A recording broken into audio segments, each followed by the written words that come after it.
زين انا كصيدلانيه اقدر اقول عندنا هوايه ادويه ممكن هوايه تفكر للمستقبل. بالضبط. يعني تفكير للمستقبل هوايه، هذا الشيء لازم نسيطر عليه. يعني اكو شغلات نسيطر عليها واكو شغلات خاصة الأربيل. فمن ضمنها تبنت قضية دكتورة باز بالنسبه للكل.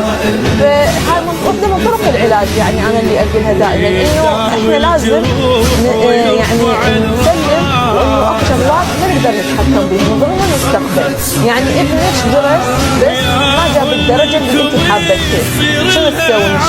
شنو صار؟ وين هاي العالم؟ فهي متوتر اكثر من عنده. اشوف الطفل يعني او الولد او توصل الى اعلى مستويات العلم بالثانويه هم عادي جاي يدرسون. ينهون حياتي بهذا الشكل على مود واحد مطيء من كثر ما الام تلح عليهم انه لازم تجيب درجه او ويهزمون. اي فلما ما في يجون متوترين بسبب واحد بيكون شيء عليهم انه لا حد يتجاوز على عائلته. اذا واحد جاب 9 ولا الدنيا الا 10 تعرفون ليش؟ بينما هي مو نهايه العالم. يعني عادي شنو واذا ما طلع الاول او اذا جاب 9 او اذا جاب 90 يعوض هالشهر الجاي، يعوض هالشهر اللي وراه. أتعلم يا أبي بعمر ما حل بي؟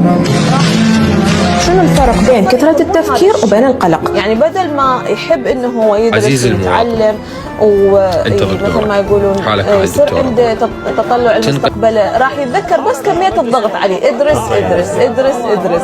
فهي من النصائح دائما اللي اقولها للاهل، يعني اقول لهم انتم صح